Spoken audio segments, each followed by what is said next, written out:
Hello students, plant taxonomy में आज last topic अपना टेक्सोनोमिकल एड्स हम लोगों को देखना है।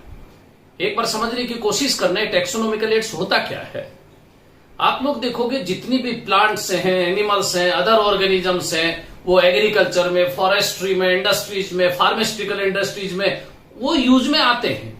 लेकिन यूज में तो हम तब लें ना जब उनका करेक्ट आइडेंटिफिकेशन हो, करेक्ट उनका नॉमेनक्लेचर हो, करेक्ट क्लासिफिकेशन हो।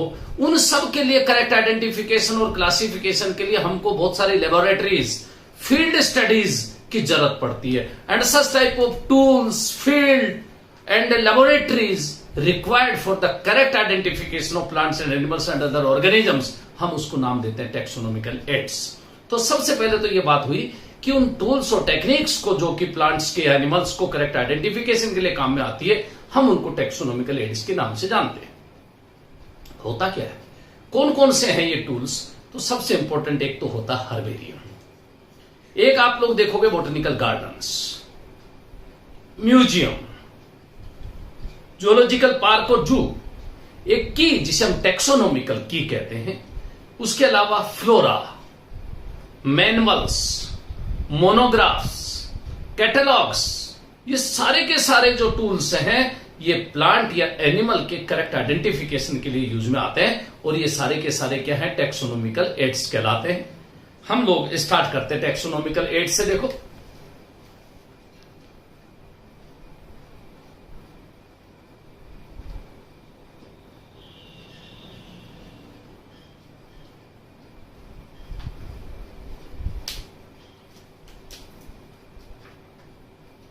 टेक्सोनोमिकल स्टडी और taxonomic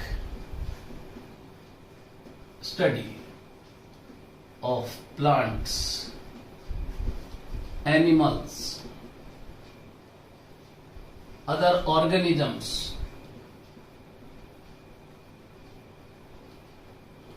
and other organisms are useful in agriculture,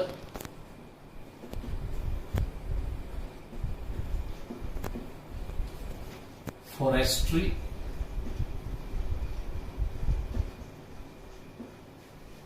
industries, खासकर जैसे हम लोग फार्मास्यूटिकल इंडस्ट्रीज की बात करते हैं।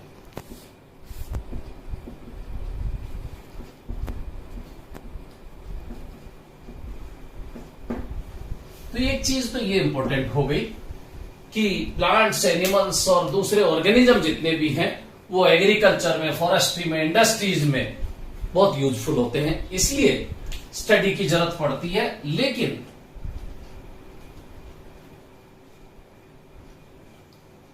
For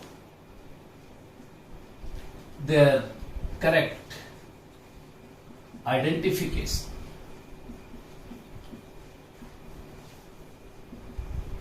and classification,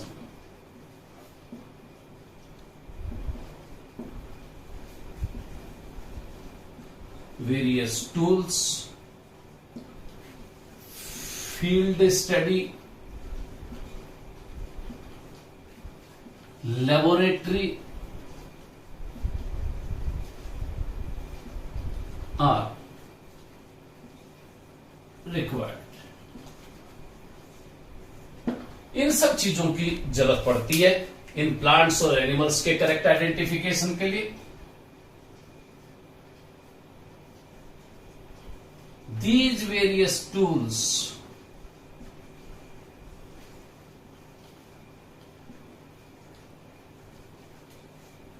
which are required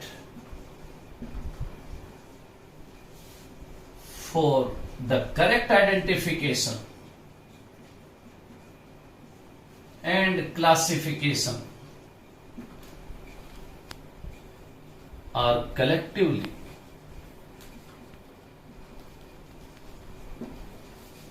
known as taxonomical aids। इन सारे टूल्स को हम टैक्सोनॉमिकल एड्स के नाम से जानते हैं। कौन कौन से हैं? Various taxonomical aids are herbarium, जिसे हम ड्राई गार्डन के नाम से भी जानते हैं।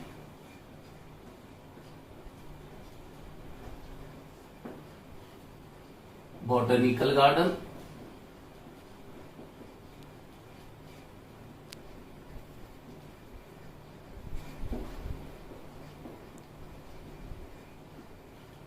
म्यूजियम,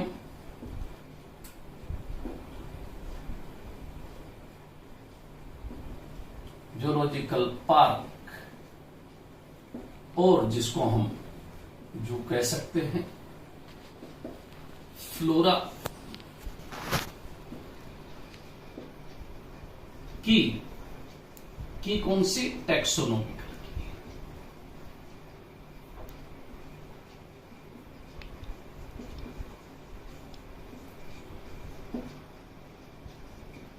मैनुअल्स, मोनोग्राफ,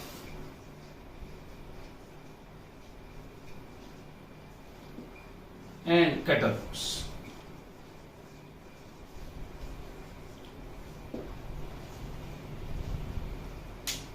इस तरह से अपने को ये सारे टूल्स की जरूरत पड़ती है किसी भी ऑर्गेनिज्म के करेक्ट आइडेंटिफिकेशन के लिए, क्लासिफिकेशन के लिए। हम एक एक चीज को देखते हैं। हर्बेरियम से हम लोग स्टार्ट करेंगे। सबसे पहले बात करना आप लोग कि हर्बेरियम होता क्या है। तो हम कहेंगे it is a collection of plants that usually have been dried, pressed, preserved on sheets and classified in accordance with any accepted system of classification। क्या मतलब हुआ कि पहले हम लोग प्लांट्स को कलेक्ट करते हैं फील्ड में जाकर, फिर उन प्लांट्स को कलेक्ट करके उनको हम ड्राई करते हैं, फिर उसको हम प्रेस करते हैं, फिर एक स्टैंडर्ड साइज की हर्बेरियम सीट पे उसको माउंट करते हैं। उसके बाद एक किसी वर्ल्ड वाइड जैसे बेंथम एंड हुकर्स क्लासिफिकेशन है उसके अकॉर्डिंग उसको अरेंज करते हैं, तो अपने पास एक हर्बेरियम बन जाता है। उस हर्बेरियम की रिचनेस, जिस सीट पे हमने उस प्लांट को प्रिजर्व किया, माउंट किया, उसको हर्बेरियम सीट कहते हैं, जिसे स्पेसिमेन कहते हैं।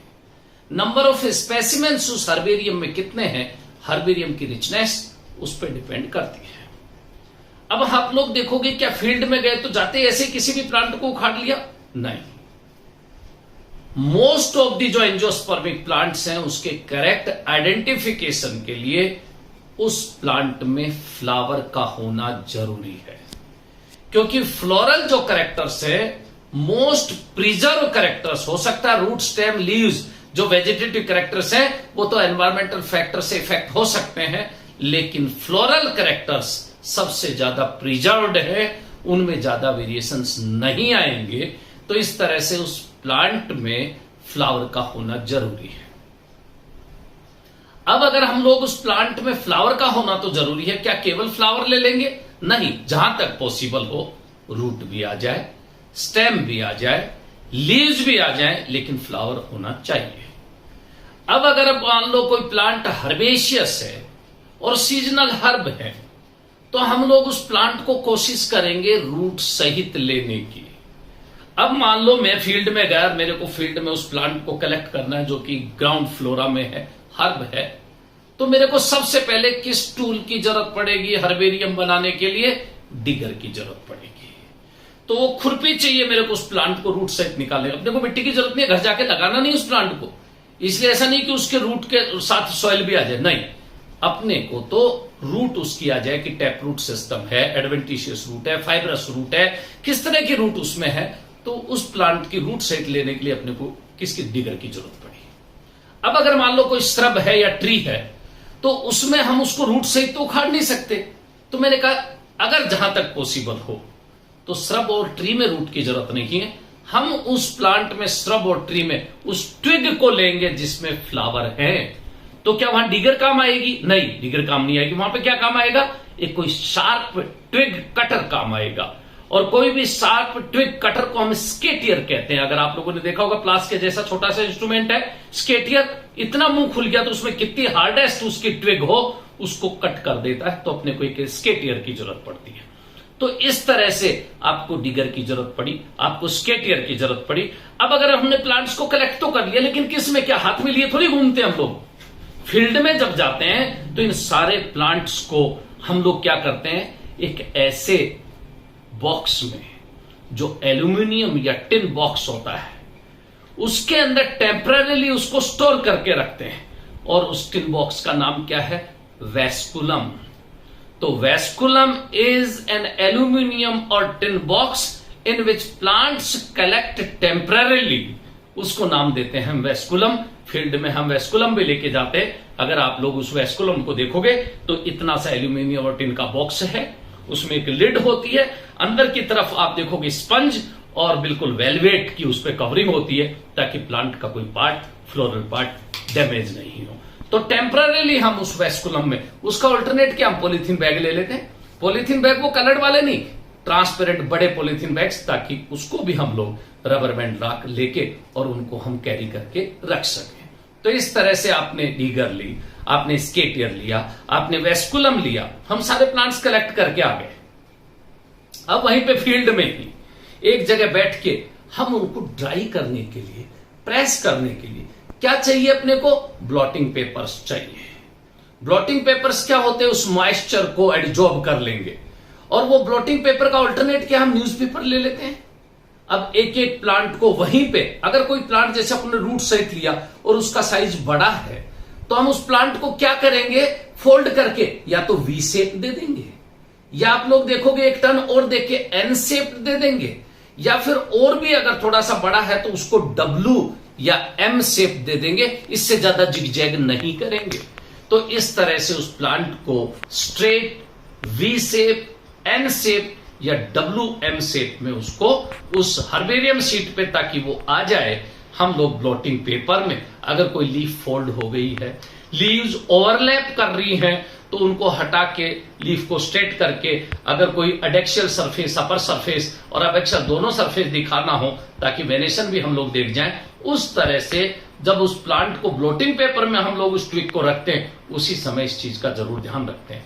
जब हम लोग फील्ड में गए तो ऐसा नहीं कि बहुत बड़ी ट्विग और हमने काट ली, ध्यान में रखेंगे उस ब्लॉटिंग पेपर के साइज को, उस हर्बेरियम शीट के साइज को, कि हाँ इंटरनेशनल स्टैंडर्ड साइज होता है हर्बेरियम शीट का 11.5 बाय, आप लोग देखोगे 11.5 बाय 16.5 इंचेस। अगर मैं उसको सेंटीमीटर में देखता हूं तो 41.25 और 28.75 सेंटीमीटर। तो इस तरह से उसको ध्यान में रखते हुए हम उस हर्बेरियम शीट के साइज के अकॉर्डिंग उस ट्विग का साइज रखते हैं। अब आपने ब्लॉटिंग पेपर में तो रख दिया, एक ब्लॉटिंग पेपर को रखा, न्यूज़पेपर में रखा, एक एक अरेंज कर दिए। अब उनको हम लोग देखेंगे कि उन न्यूज़पेपर्स में, ब्लॉटिंग पेपर में वो तो कोई स्पाइनस स्ट्रक्चर है, तो उसको प्रेस करना जरूरी है। अब यहाँ पे कोई वो आयरन प्रेस नहीं चाहिए, हमको एक प्लांट प्रेस आती है उसको दबाने के लिए। तो आप लोग लेबोरेटरी में जैसे अगर देखेंगे तो लैब में इस तरह के वुड का बना हुआ एक प्लेटफॉर्म होता है, और उस प्लेटफॉर्म पे दो आप लोग देखोगे एंगल लगे होते हैं, स्क्रू एंगल, और उसके ऊपर एक टॉप होता है जिसमें होल होता है, ताकि वो स्क्रू एंगल में आ जाए और हम लोग नट बोल्ट से उसको कस सके। इस तरह का प्लांट प्रेस लेबोरेटरीज में होते हैं। लेकिन ये प्लांट प्रेस हम फील्ड में थोड़ी ले जाएंगे, वो इतना हैवी होता है कि 2-4 जने तो उसको लेके घूमेंगे, ऐसा नहीं। हम पोर्टेबल प्लांट प्रेस होती है कि वो उसकी लोहे की बनी हुई छोटी सी प्लांट प्रेस होती है, उस पर बेल्ट होती है, उसमें हम इजीली कैरी करके ले जा सकते हैं। तो फील्ड में हर बच्चे के पास इस तरह की पोर्टेबल प्लांट प्रेस होती है। लैब में लाके सारे के सारे प्लांट्स हम उस प्लांट प्रेस में रख देते हैं। तो इस तरह से हमने क्या क्या किया, हमने सबसे पहले प्लांट को कलेक्ट किया डिगर से, स्केटियर से, उसको हम लोगों ने फिर उस वैस्कुलम में रखा, फिर हमने ब्लॉटिंग पेपर में रखा, फिर प्लांट प्रेस में रखा। अब ऐसा नहीं कि प्लांट प्रेस में लेबोरेटरी में लाके आप लोग भूल गए, उसको हर alternate day fresh blotting paper या न्यूज़पेपर में उसको चेंज करना पड़ता उस प्लांट को, नहीं तो वह कोई फंगल या कोई बैक्टीरियल उसको खराब कर देगा, स्पोर आके उसको डैमेज कर देगा। इस तरह से हर ऑल्टरनेट डे 3-4 बार हमने चेंज किया।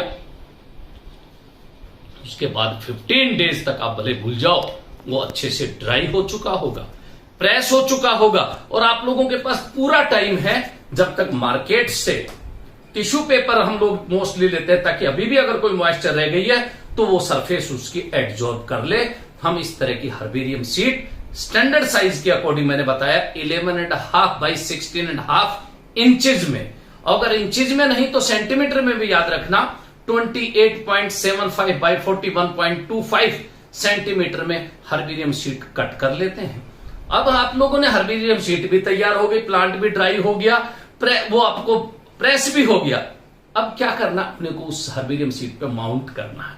अब कैसे करें, ये भी बहुत इंपॉर्टेंट तरीका है कि प्लांट अपने पास है, हर्बेरियम शीट अपने पास है, उसको माउंट कैसे करें। तो पहले क्या होता था, हम लोग सेलो टेप लगाते थे।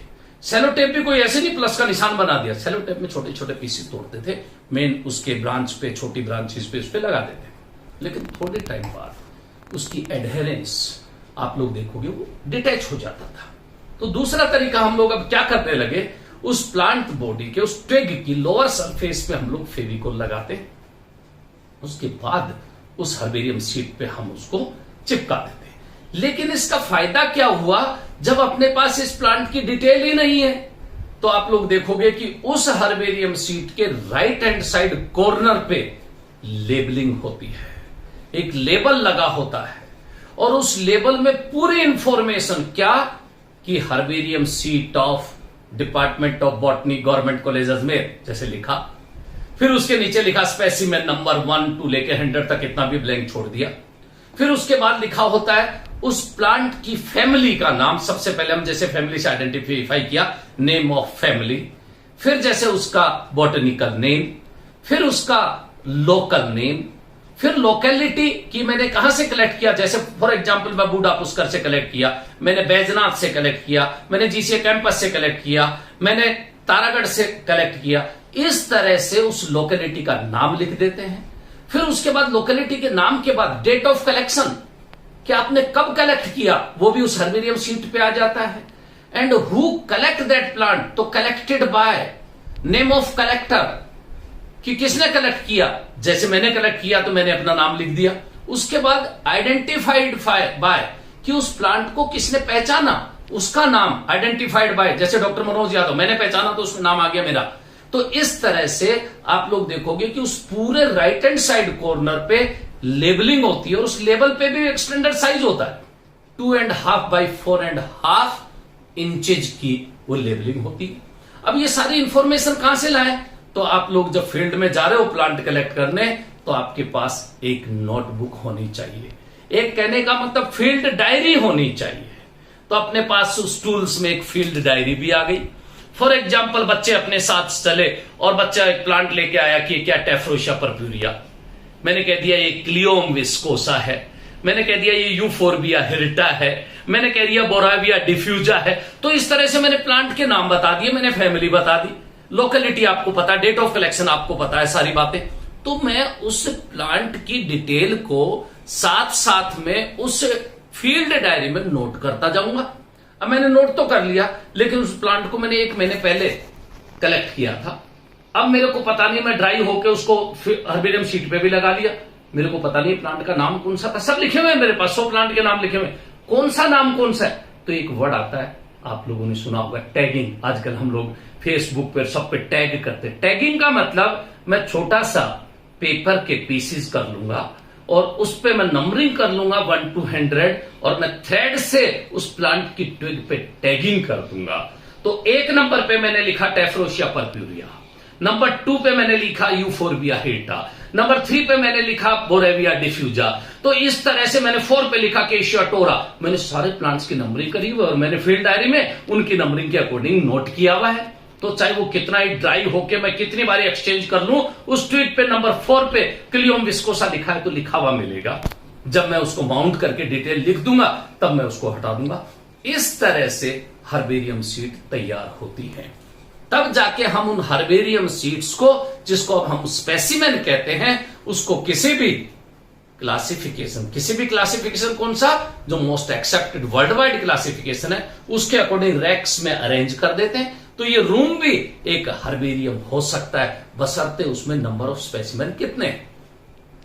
तभी तो हम कहते हैं कि वर्ल्ड का जो लार्जेस्ट हर्बेरियम है, जिसमें हम कहते हैं herbarium of royal botanical garden Q in England. Largest herbarium है, मोर देन 60 लाख स्पेसिमेन है। हमारे यहां का, इंडिया का लार्जेस्ट हर्बेरियम कहां है?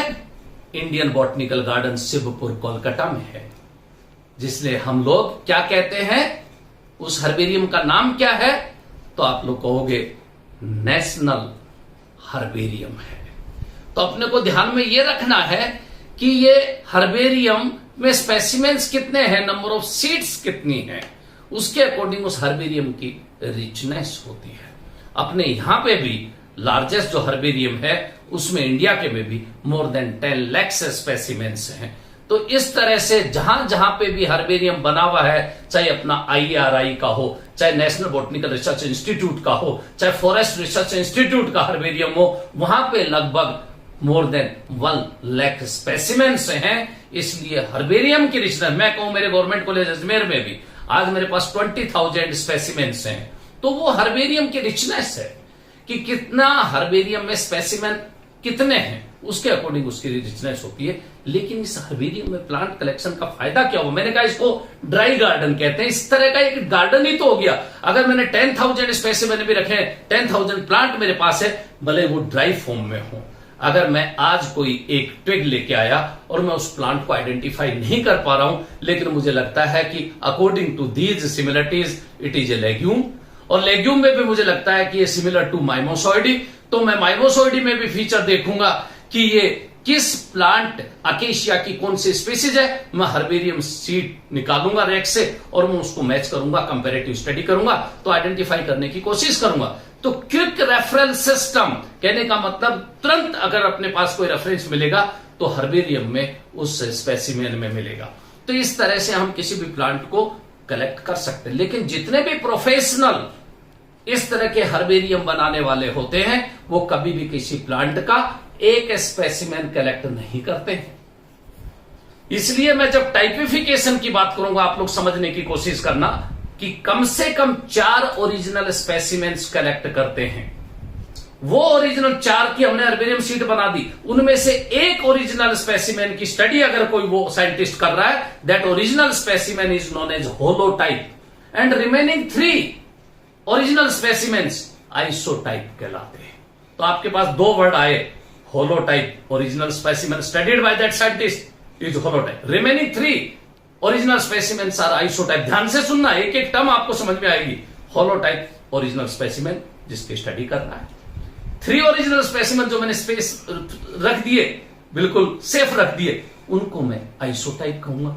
But if holotype is missing या किसी वजह से वो डैमेज हो गया, तो मैं क्या करूंगा? आइसोटाइप को ही तो यूज में करूंगा। Now that isotype used by that scientist after missing holotype is known as lectotype. अब उस आइसोटाइप को ही मैं नाम दूंगा lectotype. But if all 4 original specimens are missing, चारों ही खत्म हो गए, लॉस्ट हो गए, तब मैं क्या करूंगा?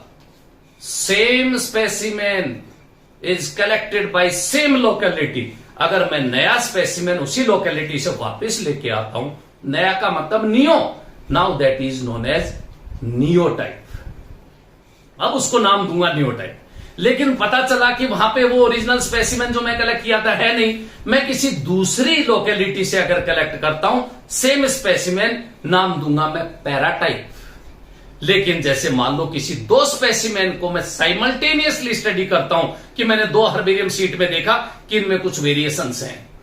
If that scientist is studied both herbarium seeds simultaneously, now it is known as syntype. तो इस तरह से कुछ टाइप्स भी हैं जिनको हम लोग देखेंगे। तो सबसे पहले अगर आप लोगों ने सारी बातें समझ ली, हम हर्बेरियम सबसे पहले देखेंगे, उसके बाद एक एक चीज को हम लोग आगे बढ़ते जाएंगे। देखना कैसे? हर्बेरियम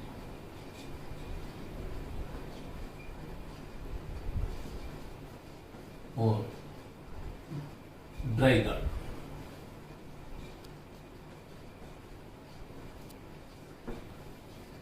डेफिनेशन आप लोगों को आ गई क्या? Herbarium is defined as the collection of plants that usually have been dried, pressed,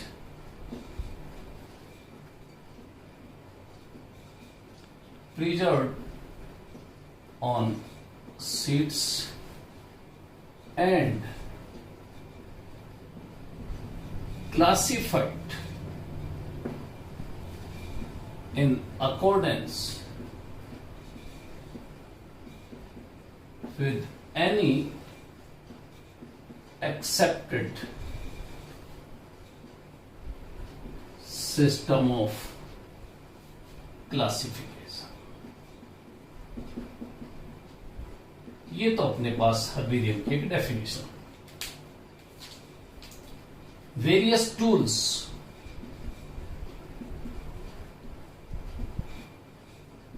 required for the preparation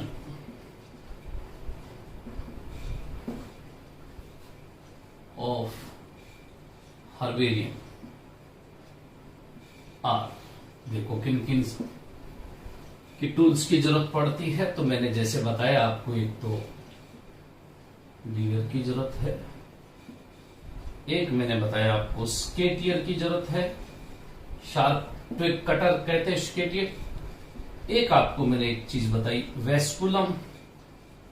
वेस्कुलम की डेफिनेशन मैं बता चुका हूं. इट इज एन एल्यूमिनियम और tin box in which plants collect temporarily. इसके अलावा मैंने आप लोगों को एक ब्लोटिंग पेपर्स बताए.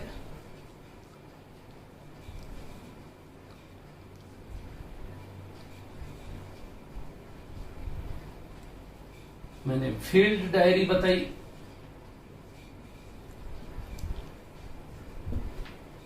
मैंने आप लोगों को लेबलिंग बताई, लेबल्स. इसके अलावा प्लांट प्रेस,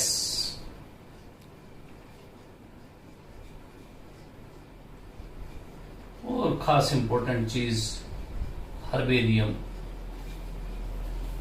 सीड्स. इन टूल्स की हमको जरूरत पड़ती है. अगर मैं कहूं कि हर्बेरियम सीड ये रही अपने पास, इस हर्बेरियम सीड का एक इंटरनेशनल मैंने बताया स्टैंडर्ड साइज होता है कि ये 11.5 इंचेस एंड 16.5 इंचेस. लेकिन अगर हम लोग इसको सेंटीमीटर में कहें तो याद रखना, और 28.75 सेंटीमीटर बाई 41.25 सेंटीमीटर ये इंचेस में है और ये सेंटीमीटर में है. ये चीज अपने को ध्यान में रखनी है. इस स्टैंडर्ड साइज की हर्बेरियम सीट के राइट हैंड साइड कॉर्नर, यहां आप लोग देखो ये लेबल होता है. ये भी 2.5 बाई 4.5 इंच होता है. ये भी ध्यान रखना. और यहां पे हम लोग इस प्लांट को लगाते हैं. ये रहा जो ट्विग होती है, उस ट्विग को ये देखो, और ये हम लोग यहां पे लगाते हैं. यहां पे फ्लावर उसमें होना मैंने बताया आपको मस्ट है. फ्लावर उसमें होना चाहिए. इस तरह से आप लोग देखोगे खासकर इस लेबल में क्या क्या इंफॉर्मेशन होती है, इसको एक बार देखने की कोशिश करना. इस लेबलिंग में क्या क्या होता है. सबसे ऊपर लिखा होता है herbarium of department of botany,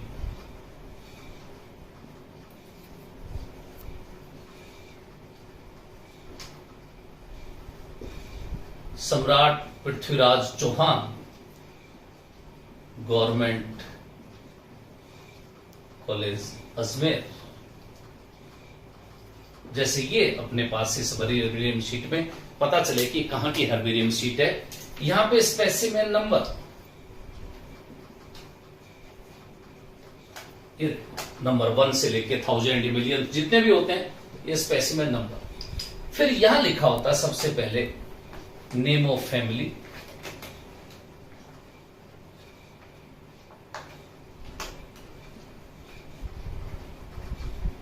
यहां लिखा होता है अपने पास botanical name,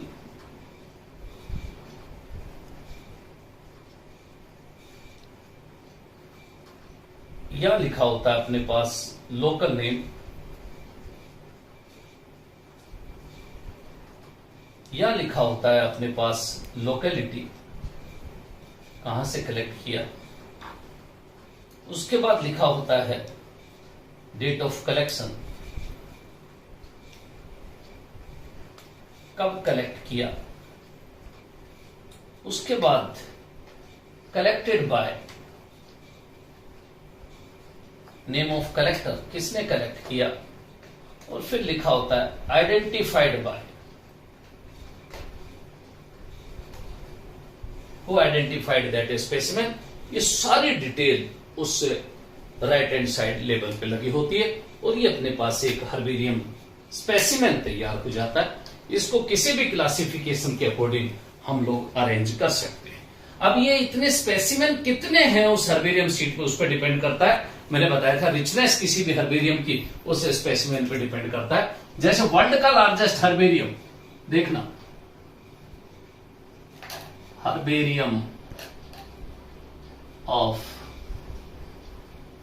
royal botanic garden Q in England. ये वर्ल्ड का लार्जेस्ट हर्बेरियम है जिसमें आप लोग नंबर ऑफ स्पेसिमेन देखोगे तो मोर देन 60 लाख स्पेसिमेन होंगे इसमें, वर्ल्ड के लार्जेस्ट हर्बेरियम में। लेकिन अगर मैं कहूं कि इंडिया का लार्जेस्ट हर्बेरियम, तो मैं कहूंगा सेंट्रल नेशनल हर्बेरियम। कहां पे है? Of Indian botanical garden, Shivpur, Howrah, Kolkata. इसमें भी मोर देन आप लोग देखोगे 10 लाख स्पेसिमेन होते हैं, मतलब मोर देन 10 लाख स्पेसिमेन है। इसी तरह अपने इंडिया का ही herbarium of forest research institute, Dehradun, यहां पे आप लोग देखोगे तो लगभग आप लोग कहोगे 3,50,000 स्पेसिमेंस हैं। इसके अलावा कुछ सर्किल्स है हर्बेरियम के, कि हर्बेरियम ऑफ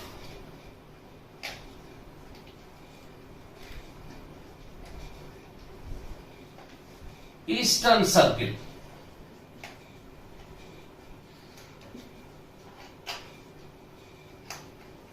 कहां पे है हर्बेरियम ऑफ ईस्टर्न सर्किल? तो शिलोंग में।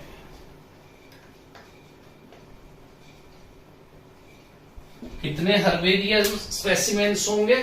तो यहां पे 250, मतलब 2,50,000 स्पेसिमेंस। इसी तरह ईस्टर्न के बाद अगर हम लोग देखें कि एक southern circle, herbarium of southern circle, कहां है ये सदर्न सर्किल? कोयम्बटूर।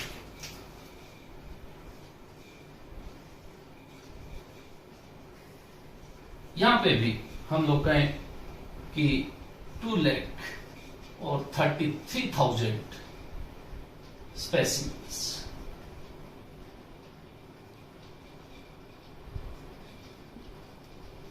इसी तरह जब हम लोग ईस्टर्न आ गया, सदर्न आ गया, वेस्टर्न में देखें herbarium of western circle. Western circle कहां पे? पुणे में 1,50,000 स्पेसिमेंस। लास्ट अगर हम लोग एक और सर्किल बच गया, eastern, southern, western, northern, herbarium of northern circle देखें तो ये कहां पे है? देहरादून में ही। इसमें भी 1,12,000 तक स्पेसिमेंस हैं। ऐसे ही herbarium of NBRI, herbarium of national botanical research institute, कहां पे? लखनऊ। इसमें भी लगभग हम लोग कहें 1 लाख स्पेसिमेन। तो इस तरह से ये कुछ इंपॉर्टेंट हर्बेरिया हैं जिसमें नंबर ऑफ स्पेसिमेंस के अकॉर्डिंग अपने को याद रखते हैं। लास्ट बस मैंने आप लोगों को जो टर्म्स बताई थी वो जरूर दिमाग में बैठ जाएंगी कि original specimen studied by that scientist is holotype and remaining 3 original specimens are known as isotype. If holotype is missing, then isotype used by scientists is lactotype. If all 4 original specimen with holotype and isotype are missing, then new specimen collected from same locality is neotype. Specimen collected from different locality is paratype. And if 2 specimens studied simultaneously is known as syntype. तो ये terms भी अगर कहीं आप लोगों के आती हैं तो जरूर ध्यान में रखना है। इस तरह से हम लोगों ने, मैंने बताया था कि इसकी अगर इस हर्बेरियम की अगर हम लोग सिग्निफिकेंस देखें तो किसी भी प्लांट को आइडेंटिफाई करने के लिए बहुत इंपॉर्टेंट चीज, और दूसरी चीज आइडेंटिफाई के अलावा it acts as a quick referral system. अगर अपने को रेफरेंस के पॉइंट ऑफ व्यू से अगर किसी भी प्लांट को देखना है तुरंत स्पेसिमेन निकाल के उसकी स्टडी कर सकते हैं। तो आज के लिए इतना बहुत है। Thank you.